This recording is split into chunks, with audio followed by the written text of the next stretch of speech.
this is the city. Los Angeles, California. I work here. I'm a cop.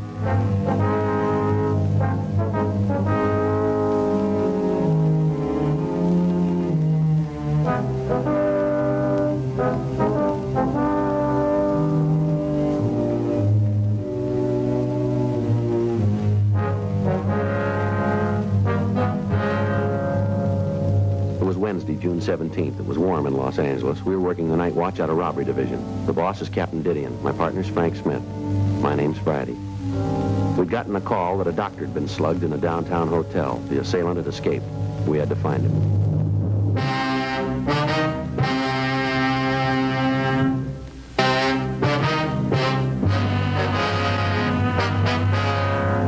8:46 p.m. We reached the hotel at the corner of Pembroke and Columbia Streets. We talked with one of the officers in the radio unit that answered the call. He told us that his partner was out checking the neighborhood. We talked with the ambulance attendant, and he told us that the cut on the victim's head was not serious. The victim identified himself to us as Dr. Aaron R. Platt. We asked him what had happened. That's hard to answer. Sir? It's hard to tell you what happened. I'm not too sure about it myself. If you'd tell us what you do know, sir. I received a call tonight that a woman was ill. Who'd the call come from, Doctor? It came through my call service. What time was this, Doctor? Well, it must have been about 7:45. My call service would have a record of it. You can get in touch with them. You ever seen these people before? No. So you want to tell us what happened? As I told you, I got a call from my service, gave me this address and the room number. What'd your call service tell you? Just said that a woman needed a physician. I came right over. All right, would you go ahead? Well, when I came into the hotel, I checked with the room clerk downstairs and asked about Mr. and Mrs. Allen. He told me they were in this room. Allen, huh? Mm-hmm. That's the name they gave me. Mm-hmm. I came up, knocked on the door, and Mr. Allen opened it. I don't suppose that's his real name, do you? Well, we'll check on it, Doctor. It'd be a little silly to give the real name and then do a thing like this. Yeah. What happened after the man let you into the room? Well, I told him who I was, and he said that his wife was ill. Where was she? Lying in the bed, all covered up. I went over to her and asked her what was wrong. What'd she say? Nothing. She moaned a little. Then her husband, I guess that's who he was, told me that it was her side. Said that she'd had a pain all evening. Yeah. He asked me if I thought it might be appendix. I told him there are a lot of other things that cause pain in the side beside appendix. Mm-hmm. I went over to the bed to take the woman's temperature. That's when the man locked the door. Sir? I heard this noise. I turned around and saw the man turning the night latch on the door. I asked him why he was doing that, and he told me he didn't want us to be disturbed. At the time, I thought it was a little strange, no reason to lock the door, but he had a reason. He had one. Yeah. After that, I went over to the woman again and reached out for the thermometer. All of a sudden, she jumped up out of bed, jumped at me. I turned around to ask what this was all about. And I saw the man. He had a gun standing right behind me, and I saw him start to swing the gun, and then... that's the last I remember until I came to. I called the police, that's it. You never saw these people before? No. No, I remembered if I did. Do you have any idea why they'd call you? No. No, the man said something to the girl on the board of my call service. You can check with her.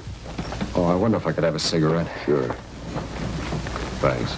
Could I have my coat, please? Yes, sir. Thanks. You're welcome.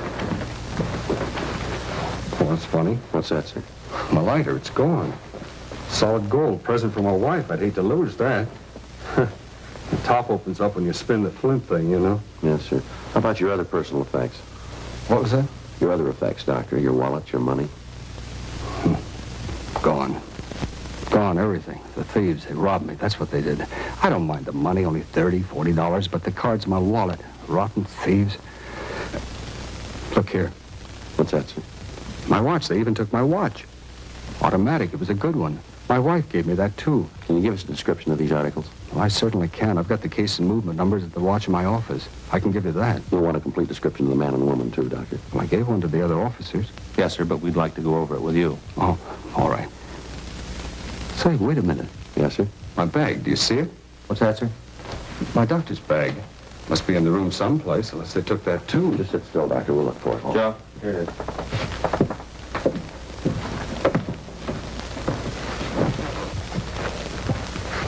I thought you wouldn't touch that, Doctor. Oh, I want to see what's in it. You mind moving some of those things, please? Sure. Instruments are all there. That's what they took, all right. All of it. What's that, Doctor? Narcotics. 8:59 p.m. We got a complete description of the pair of suspects, and Frank and I called them into the office. R&I had no record of anyone by the name of Timothy Allen answering the description that we'd been given. 9:03 p.m. We talked to the desk clerk. He was unable to give us any information on the pair. He said that the couple had come in earlier that evening and had paid for the room in advance. He went on to say that they carried one piece of luggage. We looked at the registration card. It was signed with the name Mr. and Mrs. Timothy Allen and gave as an address St. Paul, Minnesota. The registration card was held as evidence to be checked by Don Meyer in handwriting. We called the crime lab, and a crew of men were sent out to go over the hotel room for possible physical evidence. 9:27 p.m. We went back to the office and got out a local broadcast and an APB on the pair of suspects. A radiogram was sent to the police department in St. Paul asking for information on the couple.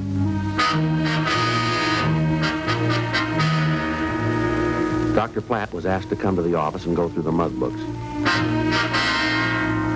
A call was put into Narcotics Division to see if the officers there had any information on the thieves. Officer Roxy Lucarelli said that he checked their files to see if he could come up with any leads for us. In the meantime, the stats office had started to run on the MO used in the crime. You got anything? Well, Roxy's going to check it. Says he's never heard of the man and woman. They're new to him. Yeah. How about the numbers on the vials? Yeah, there's a broadcast out on them. They'll be listed in tomorrow's bulletin. Dr. Copeland, anything? No, he's still checking. Well, if he doesn't find them, we can take him over to crime analysis. Maybe have a composite drawn up, huh? Yeah. Hot shot. I'll get it. I got it.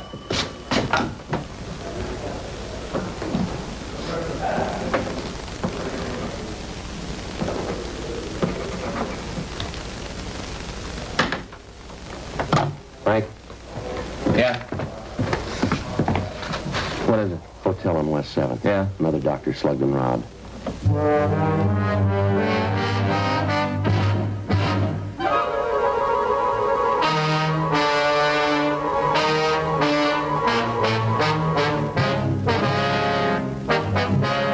10:15 p.m. We arrived at the scene of the latest beating.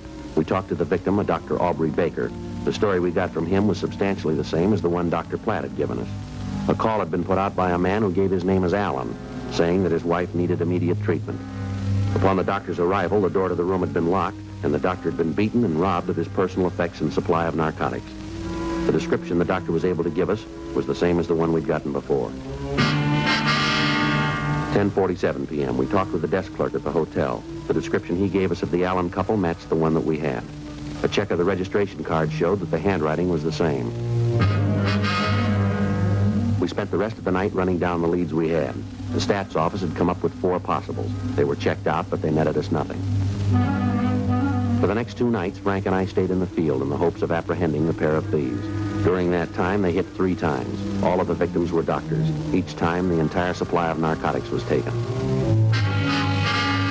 Monday, June 22nd, 10 p.m. Frank and I checked into the office. There was a message that Captain Didion wanted to see us. Hi, Joe. Frank? Skipper, heard from St. Paul yet? Yeah, I got a radiogram about an hour ago. I got no record on the pair back there. How about the operation? New to them. Mm-hmm. How about this deal you set up? You want to go over it? Yeah, the way we got it figured, this couple's new. Either they just got into town or else they just decided to get a piece of narcotic action in town. Where'd you get that? We talked to Roxy Lucarelli over at Narcotics. Yeah? He's talked to the other fellows in the office. None of them have heard of this kind of operation before. It's new to them, too. How about informants? If the couple are selling the stuff, there's got to be some rumbles around about it. Well, it doesn't seem to work out that way, Skipper. Roxy says they haven't heard anything about it. This Allen couple must be building up a supply before they start to unload it. Yeah. We had the artist over at Crime Analysis draw up a composite picture of the couple. It's been sent out to all the doctors in the area. When did it go out? Mailed over the weekend. Should happen this morning. Who'd you send it to? All the general practitioners, internists, physicians, and surgeons in the area. Got a list of names from the AMA. They're going to give us all the help they can. We sent out about 1,500 to the osteopaths in the area. They're going to cooperate. Way Smith tells it, whenever one of these doctors gets a call to a hotel and it's not a regular patient, they're going to call you. Is that it? Yeah, that's right. And then we can get in touch with the clerk at the hotel and get a description of the people making the call. The doctor waits for us at the desk, and if the couple looks like possibles, well, we go with them. Looks like the long way around. Yeah, that's about the only way we got, though. How many men are you going to need to help cover it? One other team should do it. You're only going to roll on the calls where the description matches? Yeah. Okay. Rafferty and Murphy will work with you on it. Be a team out of the business office if you need any more help. Okay, Skipper. What are you getting from narcotics? Well, they got 4 men on it, running down leads on the dope. They got the serial numbers on the vials. The way Captain Shy tells it, they try to push a single cap of the stuff and they'll nail them. Well, looks good. Hope it works out. Yeah, so do we, Skipper. Robbery, Didion. Yeah, just a minute. For you, Friday. Thank you. Friday talking. Yes, sir. Yes, that's right. Who's speaking, please? Dr. Adams? Yes, sir. I see. What's that address again? Yes, I have it. Do you have a phone number? Fine. 416? Yes, sir. All right, we have it. Yes, we know where that is. Right. That's correct. Right. Thank you. Bye.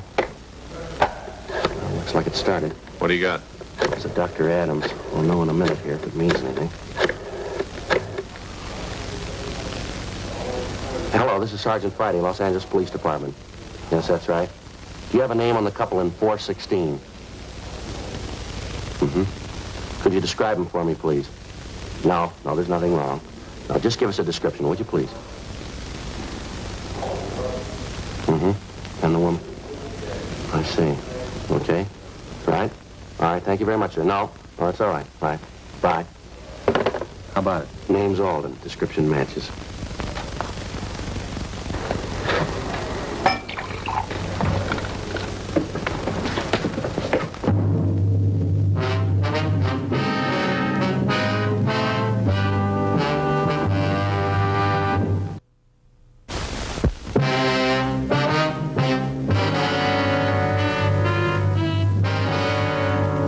.46 p.m. After checking with the desk clerk at the hotel and talking with the doctor who had made the call, Frank and I went up to the room. The doctor went into the bedroom to see the woman patient. Frank and I talked to her husband, Kenneth Alden.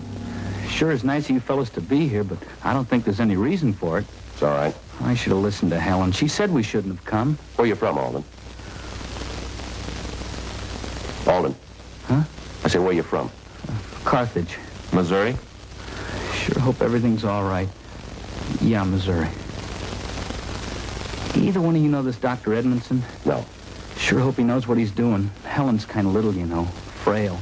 Sure hope he knows what he's doing. How long you and your wife been here? A week tomorrow. I should have listened to Helen. She didn't think it was a good idea to come out here. I talked her into it. Said we should have a vacation. She was right. I don't know what I'll do if it's not all right. Don't worry about it. Yeah, you can say that. It's not your wife. I've been through the same thing. Yeah? Yeah, twice. Let me tell you, not a thing to worry about. Maybe not in a hospital, but here, a hotel room. I don't know. Believe me, son, it's going to be all right. I wish he'd let us know what's happening. Twice, huh? Yeah, boy and a girl. Helen wants a girl. Don't make much difference to me either way. Did it make a difference to you? Not really. I was kind of glad the first one was a girl. Yeah, it'd be nice. But just as long as it's healthy, that's all that really counts. Awful quiet in there. It seems like we should hear something pretty soon. Take it easy. Yeah, I always thought they had to boil a lot of water. It seems like they always use a lot of hot water. I think that's to keep the husband busy, don't you? Give him something to do. Yeah. How old are yours? Girl's 8, boy's 6. Oh, I read where that's ideal. 2 years difference. It kind of helps the younger child problem. Helen and I want 4. It's a nice family. Yeah. You see, she's from a family of 6. I'm an only child, so we both feel that a big family's right. Yeah. Sure is quiet in there. You like me to go down and get some coffee? No, not for me. I don't want anything. We gonna be able to take Helen to the hospital? That's up to the doctor, Alden. Yeah, I guess so. Guess it's up to him to say or not.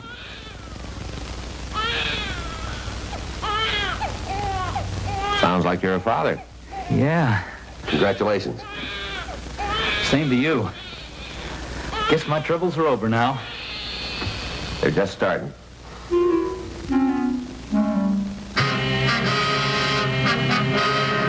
During the next few days, we got a dozen more calls. All of them proved false. However, during that time, the robberies continued. Despite our warnings, doctors continued to answer calls at hotels for people they didn't know. The amount of stolen narcotics grew larger. The outlet for the drugs still hadn't been found. On Friday, June 26th, we got a call from a Dr. Halbert. He told us that he'd gotten a call from a couple who gave their name as Allen. He asked us to meet him at the hotel.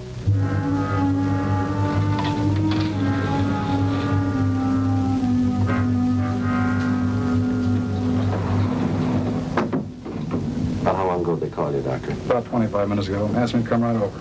That's when they gave you their names, did they? That's right. Ever treat them before? No, new to me.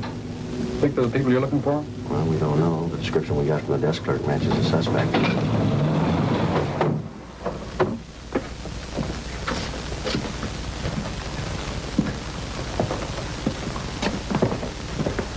I'd rather you'd wait out here. It'd be better if we went in with you, Doctor. That may be your opinion. You're forgetting I'm a doctor. I want to help you catch the people you're after, but my first duty is to the patient. I'm not going to embarrass them by having police officers ask questions. We're here to take care of you, sir. Then do it from the hall.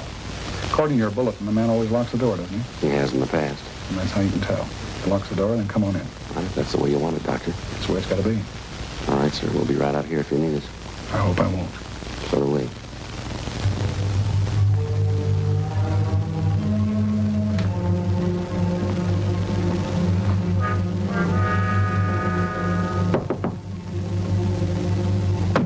I'm Dr. Halpert.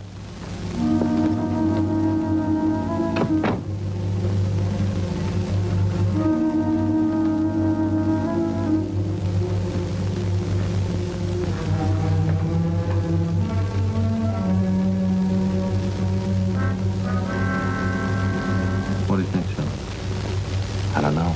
All we can do is sweat it out.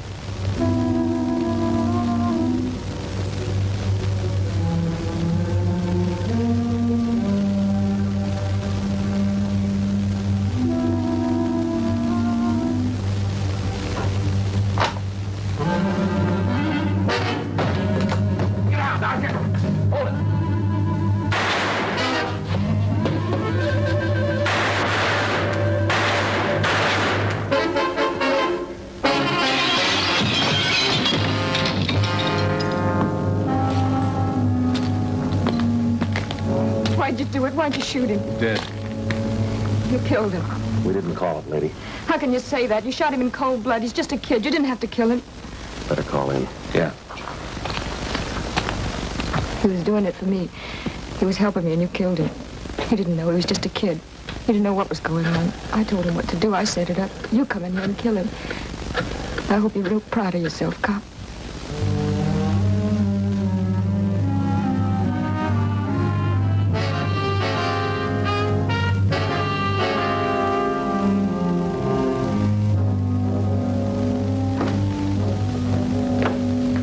Hey, look who's here. Hi. Got tired of waiting at home. Decided to put in the time here. Glad you did.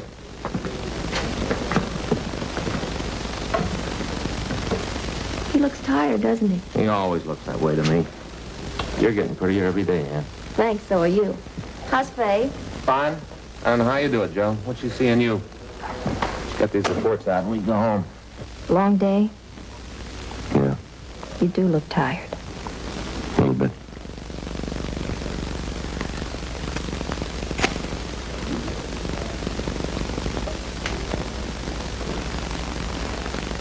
Thanks.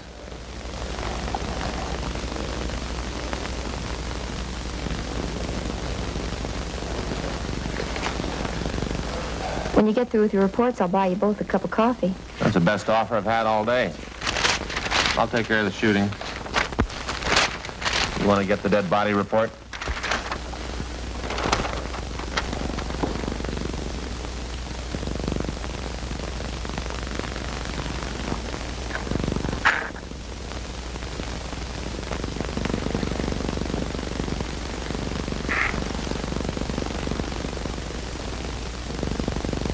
What was that address?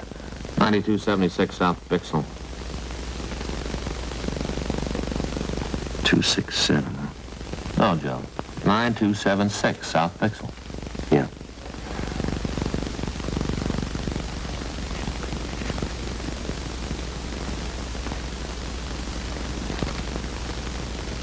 Can't remember the DR number.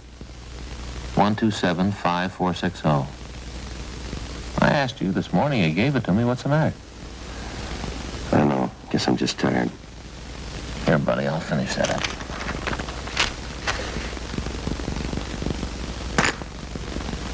I'm sorry I came down here, Joe. I didn't think you'd mind.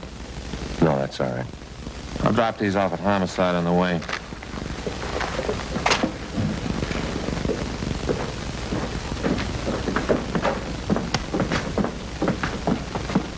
Hey, it's quitting time. You going home? I'll see you tomorrow. I'll take a rain check on that coffee, Ann. Night. Good night, Frank.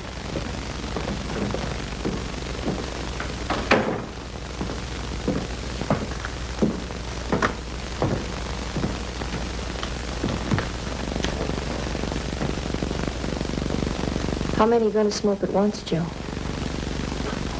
I guess I am a little tired. How old was he, Joe? What? The person he killed. How old was he? Why do you ask that? I'm not a policeman, Joe. But I heard Creasy and Stewart talking about the robbery call. What Frank said about the dead body report and the shooting. How old was he? 22. First time I ever killed a man. Mm-hmm. Not a good thing, Ann. You kind of wonder if maybe there wasn't some other way. Was there? No, he called it. Joe. Yeah. There isn't much I can say. Nothing to make you feel better or make you forget about it. But Joe, you're in a special kind of job.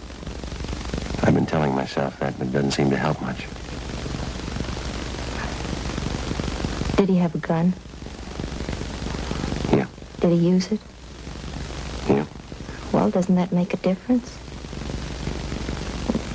Doesn't it matter that the only reason they're not filling out a report on you or Frank is that you were better at your job than that boy was at his? Remember the time you and I sat in the hospital waiting for Frank to come out of it? Remember? Yeah. Frank and I could be waiting for you tonight. Yeah. What's your rating on the pistol range? What? You get $6 a month extra for marksmanship, don't you? Yeah. That's pretty good, isn't it? Is it? Joe, you could have missed if that was the way it was supposed to be. I've read where even a $12 shooter misses sometimes. I suppose so. Joe, I don't know who made the decision, but I'm glad it's the way it is.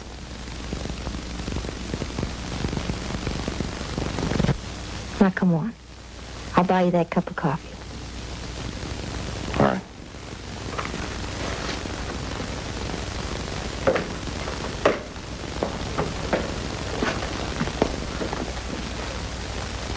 It's kind of dark.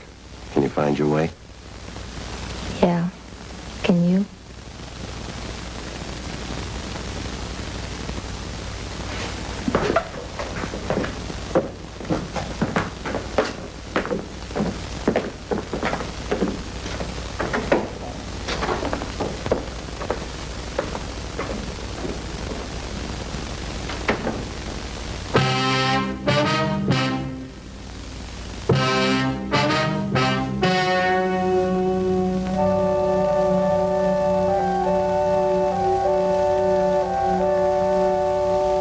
On October 21st, trial was held in Department 98, Superior Court of the State of California, in and for the County of Los Angeles.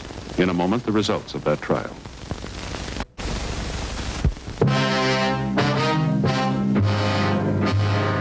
The suspect was tried and convicted of robbery in the first degree, which is punishable by imprisonment in the state penitentiary for a term of not less than 5 years.